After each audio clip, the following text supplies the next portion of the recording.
Good afternoon, everybody, and welcome to the Johnson Space Center here in Houston, Texas. We're going to be giving you a look today at two spacewalks that are coming up for the crew of Expedition 32. The first one's going to be on August the 20th. The second one is going to be on August the 30th. Here to give us more details about all of that is the lead flight director for Expedition 32, Dina Cantella, as well as the spacewalk officer, Keith Johnson. We'll start off with Dina. Well, good afternoon. Thank you for joining us. Things are going extremely well on Space Station, and our crew is in great spirits and looking forward to our pair of spacewalks coming up. The increment's about halfway over, and the first part of the increment was crammed full of visiting vehicles. Following the Soyuz arrival, we had the 47 Progress that undocked, and we were performing a Coors navigational system redock test. And for that redock test, the first attempt was aborted. Sure you've heard that. The Coors system did not activate properly. And so while our Russian colleagues worked on what we were going to do for a redock attempt, we did go ahead and rendezvous and capture HTV, our Japanese cargo vehicle, and the ground and the crew did an excellent job with that. And then they berthed it on the same day. And the following day, 47 Progress did come in with a successful docking. The Coors NA, that new system, was warmed up inside the Progress just a few degrees, but enough to allow its activation. And so that's how we were able to successfully dock 47 Progress. 47 Progress undock went extremely well, and 48 Progress launch and docking occurred on the same day, which was a new test of a 4-orbit rendezvous capability, and that went exactly as according to plan. Since then, we've been doing a lot of research and also a lot of robotic operations associated with the exposed pallet to move some research that was externally brought up in HTV over to the space station, over to the Japanese module exposed facility, and also to out on the truss. And so those operations went very smoothly, and we really only had a couple of hiccups. The only hiccup that has affected our operations has been a camera that failed on the SSRMS Canada Arm 2. It's a boom camera, and after some discussions, we decided that we're going to change that out on this upcoming US EVA, and Keith Johnson will talk about all those details coming up. But then to talk a little bit about our crew and the operations, I wanted to point out that we are, despite all the visiting vehicles, at this point anticipating that we're going to meet our research objectives for this part of the year. And that's an incredibly big step, because we have had a lot of systems type of work that we've had to do associated with the vehicles, but we're very proud that we've enabled the crew with a lot of opportunity to get ahead.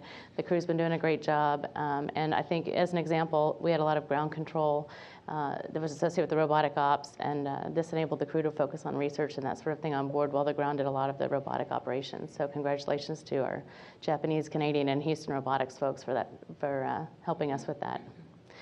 And so first I'm going to talk about the crew a little bit, and then I'm going to go into the Russian segment EVA. So if I could have the first graphic. All right, so on the left is Akihiko Hoshide, and we call him Aki. And to his right is Yuri Malenchiko. And next to him is Sunita Williams, and we call her Sunny. Those three arrived in mid-July. And next to Sunny, you see Joe Akaba, who's currently leading the U.S. portion of station, followed by the ISS commander Gennady Padalka, and then Sergei Revin. And 4 of those 6 are going to be performing spacewalks in the next couple of weeks. Gennady and Yuri will perform the Russian spacewalk on August 20th, and Sunny and Aki will perform the U.S. spacewalk on August 30th. So the next graphic, please. The Russian segment EVA will be in Orlan spacesuits out of the Pirs module, with egress happening Monday at 9:40 a.m. Houston local time. Gennady will be EV1 with a red stripe, and he'll have the helmet camera on. He's previously conducted 8 spacewalks, 6 on ISS and 2 on the Mir space station. Yuri will be EV2 with a blue stripe on his suit, and he's performed 4 EVAs in the past, 1 on STS-106, as well as another ISS EVA, and 2 on the Mir space station. So in terms of their tasks for the EVA, there's 3 main tasks and 3 get-ahead tasks. The crew will relocate a Strela crane to move it off the docking compartment piers and over to the forward end of the Zarya module. And the Piers module will be replaced with the Russian multipurpose logistics module Nuaka when it comes up in 2013, so that crane needs to move. They'll also release a passive spherical satellite pronounced Sfera, or also called T-Vector, that will allow our Russian colleagues to evaluate ground station tracking and modeling for orbital debris. The crew will install 5 micrometeoroid orbital debris shields on the small diameter of the Zvezda module. And then as get-aheads, we've got 3 of those, time permitting. There's 2 external experiments, and also there's an installation of some support struts for the EVA ladder to make it more stable. The expected EVA duration is 6 hours and 25 minutes. And Joe and Sergey will be in the Poisk module near their Soyuz for the EVA, while Sunny and Aki will have access to the US segment and their Soyuz. Next you'll see a video of the Russian segment EVA. This is the aft end of station with the Russian modules surrounding the Piers airlock. The hatch opens and you'll see Yuri and then Gennady egressing onto the EVA ladder. Now looking from above, you'll see Gennady adjusting the Strela 2 foot restraint and Yuri on the tip of the Strela boom, riding it up to the other Strela on the zenith part of ISS on Poisk. The Strela that's in motion is the one that will move over to Zarya, so Gennady then retracts it, as you see here, and he positions it for the big move.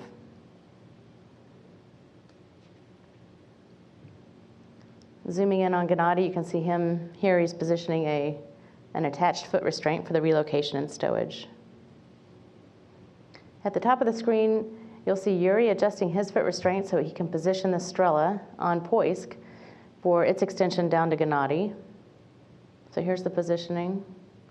And now he's extending that upper Strela down to Gennady's worksite for the Strela 2 attachment.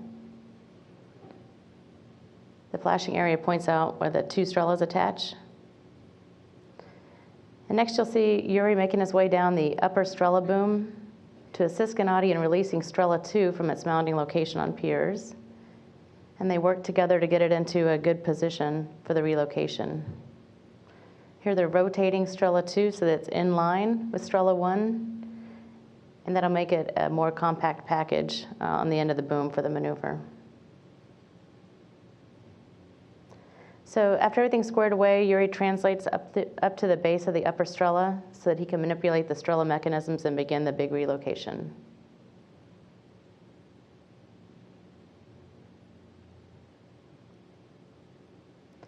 So Gennady gets a really fantastic view as Yuri pitches Strela up. And he also positions Strela 2 by spinning it around. And then he turns the entire Strela to face Zarya. And now you can see the move over to the forward end of Zarya, followed by an extension of the boom. Yuri's just using hand cranks to operate the Strela. So Yuri then translates forward on ISS down the Strela to meet up with Gennady and help with the removal of Strela 2 and its installation. And so after some manipulation, they work together to install it onto an adapter on Zarya. Yuri gets a short ride for the pitch down to stow Strela out of the way. And here you see him making his way aft on ISS, translating on Strela, and back to Poisk so he can drive Strela again. Now that the work is done on Zarya, Gennady hops on the end for his ride back. And once again, he'll get an amazing view. Strela is going to maneuver him back down to Piers, and this Strela will remain extended between Poisk and Piers at the end of the EVA. So here's the attachment area. And at this point, Gennady also has the opportunity to grab the first external experiment, SKK. You see it flashing. SKK is a materials experiment that allows for exposing multiple materials to space, and it closes up like a small briefcase, and it's brought inside. So here you see it flashing and folding up. So Gennady and Yuri are going to make their way back to the EVA ladder on Piers to deploy the spherical satellite, and here you see it flashing. The satellite's about 21 inches in diameter and it has a mass of about 20 pounds. It's completely passive. In the right-hand photo, you see 2 items.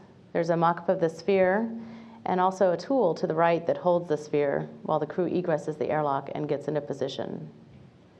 Before deploy, the crew releases a strap on the tool so that just the fingers are gripping it, and then they give the tool a push to launch it. It's deployed in the aft nadir direction, and it's expected to stay on orbit for about 3 months before re-entry. Next, you see Gennady and Yuri retrieving the debris shields from the airlock in 2 bundles.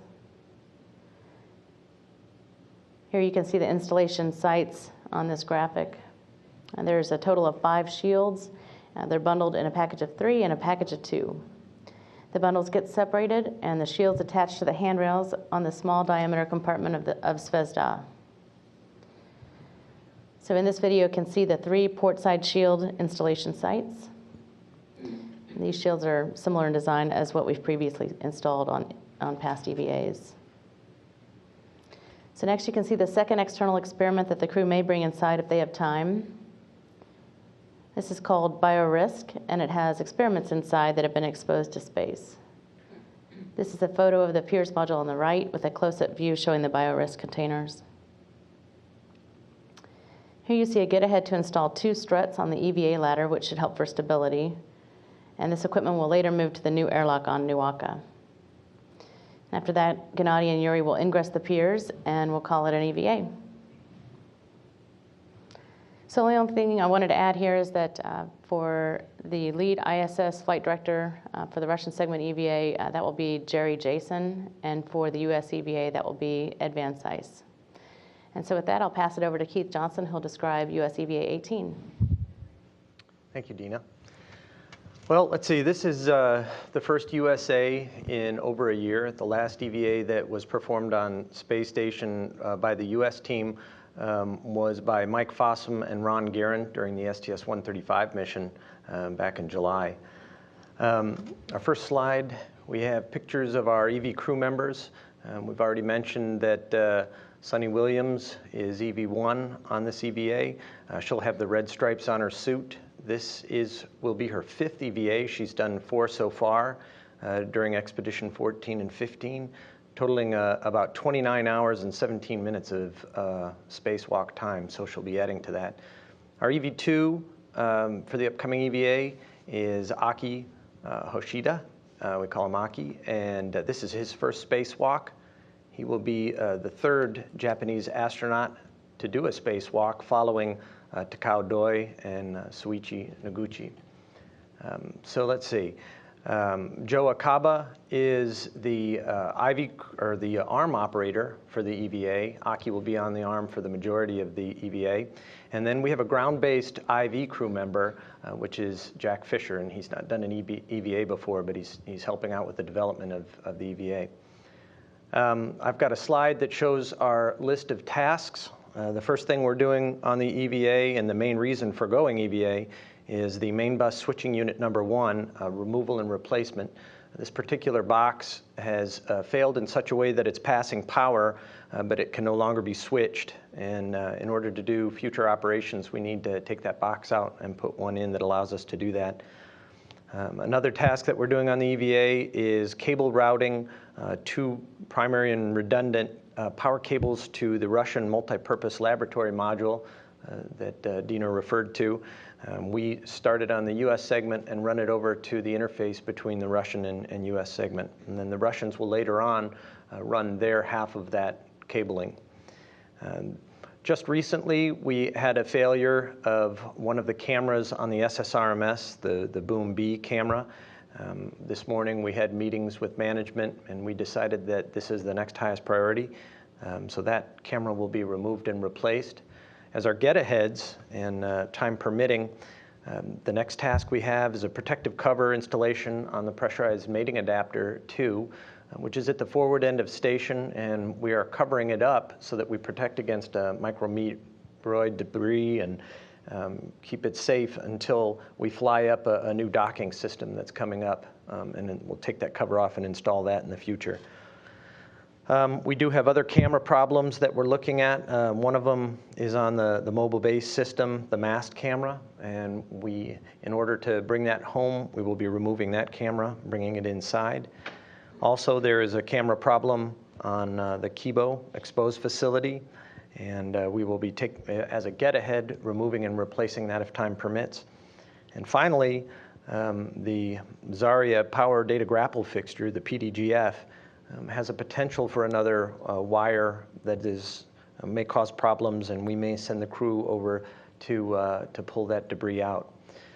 So I've got a graphic that shows some footage of the EVA as we have it going. So if you'll bring up the next. Okay, so the EVA depress starts at about 6:45 Central Time, and with the crew coming out the hatch at about 7:15 a.m. Sunny Williams is EV1. She'll be the first one out of the hatch, followed by Aki. Aki will be handing out bags and tools. Sunny's first task is to hook up what we call a fish stringer, which is a tether with many hooks on it, and she'll attach bags and tools to that in preparation for the EVA, kind of a staging ground. After she's done with that, she'll rotate around to face the external stowage platform, which is where we have the spare main bus switching unit. In preparation for stowing the failed unit, we install what's called a multi-use tether end effector ball stack multi-use end effector. It's kind of a grapple on one end, grapple on the other. I'll refer to that as the MUT ball stack from here on out. And you see that blinking right now. After she's done with that, she'll remove straps on multi-layer insulation that's protecting the main bus switching unit as it's attached to a flight releasable attachment mechanism. She undoes Velcro straps, peels that back, gets it out of the way to expose the main bus switching unit. She'll put a torque multiplier on the two bolts that hold us onto the FRAM. Once she breaks the torque on those, she'll install what we call a scoop, which is a handling aid that allows Aki to pull this out when he removes it later on in the EVA. Once that's done, Sunny will turn around. She'll grab a bundle of cable, which is the MLM power cable, and she'll translate up to the lab Node 1 interface and hook up one end of that cable to another cable and start routing that aft. And you can see that highlighted in the video. She'll temporarily stow it attached to one of the handrails in the lower left. And meanwhile, Aki will be doing a translation adaptation.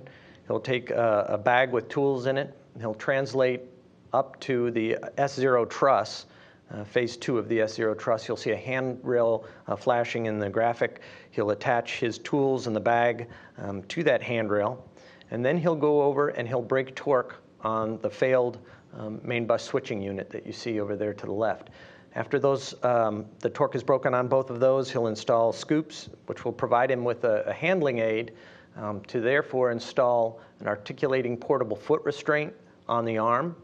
And then from there, he will ingress the arm and we'll wait for commanding of that box. And we are going to do a power down ups test on this box to see if it comes back to life, just to get kind of a science experiment on it.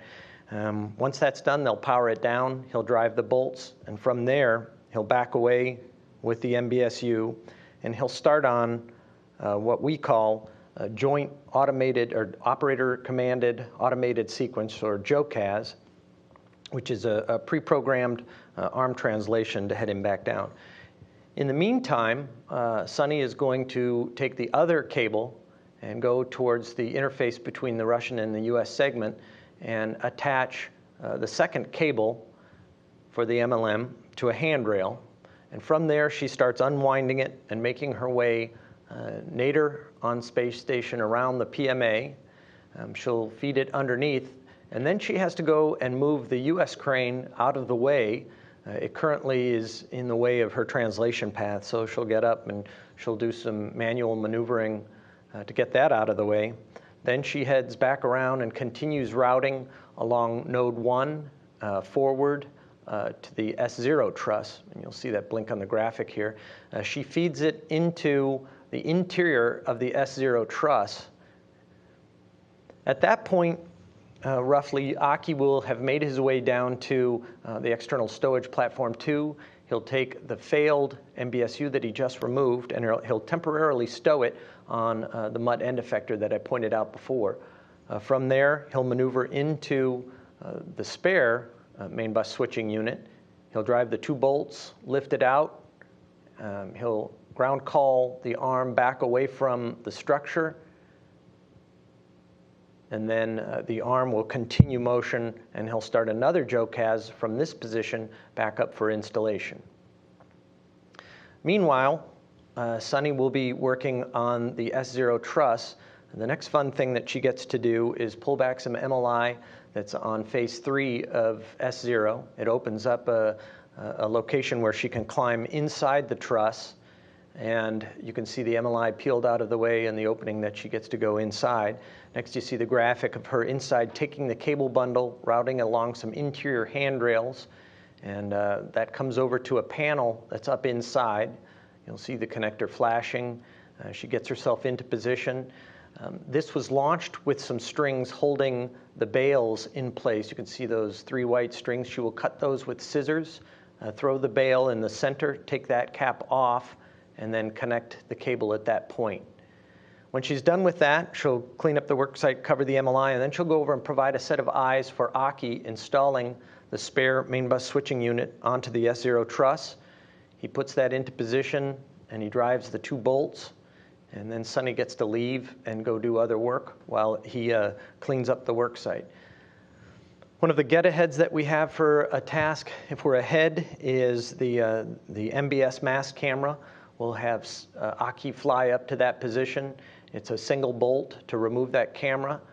Based on our recent priority change, he'll just take that camera off and bring it back with him. He won't install another camera in place of that. Then the arm will maneuver him back to the MBSU that has the scoops on it, and he'll use that to egress the arm. You'll see that. Down to the lower left, you can see Sunny at the failed MBSU sitting on the MUT ball stack. She'll take that, and she'll swing it around and install it back on the fram. She'll drive the bolts, take the scoops off, clean up the MUT end effector, and then reinstall the multi-layer insulation, and that's ready to sit there until it finds another use. Meanwhile, Aki is removing the articulating portable foot restraint, and he'll reposition that into a worksite interface at this worksite. The arm will reposition and provide him with access to the boom camera you see highlighted here. He will remove this camera and replace it with a spare that we will have brought out with us at the start of the EVA. And then, as time permits, he and Sunny will translate out to the forward end of the space station and install the pressurized mating adapter to cover. And it's just a multi-layer insulation that has some Kevlar fiber in it that will protect those surfaces from micrometeoroid debris. And they'll strap that to handrails that you see highlighted in the graphic. When they're done with that, again, depending on time permitting, they may be able to head over to Kibo and the exposed facility. And the forward camera on there has no lights on it. And so as a get-ahead, they may be able to remove that camera and replace it with a spare. It's planned for a 6.5-hour EVA, so at this point, they'll clean up their work sites and head back to the airlock. And thus concludes what we hope is a successful EVA. Okay, we'll take some questions now. First, here in Houston, then we'll go to the phone lines. Let's see, we'll start with Gina. All right, for both of you, what do you view as the most challenging element on each spacewalk? Well, I'll just say on the Russian spacewalk, probably the move of the Strela. It's a pretty big apparatus, and it's on the end of an almost 50-foot boom, maneuvering that around. In the past, they've had some trouble where they ran long on this particular task before, or a similar task of moving a Strela. But it wasn't necessarily due to anything in particular, it just kind of ran long. So it could be a timing thing associated with the Strela that could cause, trip them up a little bit and cause the EVA to run long. Well, I would say from the USA perspective, the crew has seen this in the water several times, so they've got good training. But what ends up happening is we change priorities and we change the tasks that they're being asked that they looked at in their training a while ago. But we think that by getting them the right information and getting them talking with them before the EVA, that we've minimized that particular aspect of the EVA. So our risks are similar in that we want to make sure that we don't let the crew run long on a task. We've timelined it so that we can stop at various points to get them inside. So we're comfortable with that. In the past, I know there's been concern about gloves, and they've been doing periodic checks on gloves during spacewalks. Is that still an operating procedure? Well, from the U.S. EVA, yes. We timeline glove inspections throughout the EVA. We are concerned. We have enhanced the gloves and made them better to resist the damage that we've seen in the past. But we still do periodic checks to make sure that whatever they've been handling along the way hasn't caused any damage to cause them to come inside. The other aspect of it, that station's been up there for a long time, so we have the crew watch where they're going and make sure that they don't do anything untoward on their gloves. Thank you. Okay, thanks, Gina. Let's go to the phone lines and take some questions from there. I think that we had Denise Chow. I think that we lost one person, so let's see who is. Let's see who's there. Hi, this is Denise. Go ahead, Denise. Just a couple quick questions for the U.S. EVA. Will the astronauts be doing the in-suit light exercise prior to going out? Well, that's a good question, and thank you for asking. I did have that in my notes, and I did mean to bring that up. Yes, that is correct. We will be doing the in-suit light exercise pre-breathe protocol, and that is currently, with the ways and trades, the best method for prolonged oxygen, and it minimizes the crew activity, and they don't have to sleep out in the airlock. So we find that it is the best protocol, and that's what we will be utilizing. Thanks. And also for launching the Sphere satellite, how much of a priority is that? And if the Russians don't get to it in their EVA, is that something that might be considered as a get-ahead task for the American EVA? For the U.S. EVA, you said? Yeah, for the Russian one, the launching of the Sphere satellite, is that something, if the Russian cosmonauts don't get to it, is that something that might be added to the list of get-aheads for the American EVA? It's a purely Russian experiment, and so we would have no plans to add that to the U.S. EVA. And it's specifically been designed, the trajectory and everything that we've analyzed. The crew will go out on the EVA ladder and push it aft, and so that doesn't really sync well with our U.S. EVA. It is just a purely Russian type experiment. Okay, thanks. Okay, thanks, Denise. Are there any follow-ups here, Gina? Okay, we're going to wrap it up. Before we step away, let's take a look at our broadcast coverage here on NASA television for these two spacewalks, the first one coming up on August 20th. Our coverage will begin at 9 a.m. Central Time, with the EVA due to begin at 9:40, and again, it'll last close to 6.5 hours. We'll be back on August 30th for the U.S. spacewalk, which our coverage will begin at 6 a.m. Central Time, 7 a.m. Eastern Time. The actual spacewalk itself will start about an hour and 15 minutes later at 7:15 a.m. Central Time, 8:15 a.m. Eastern.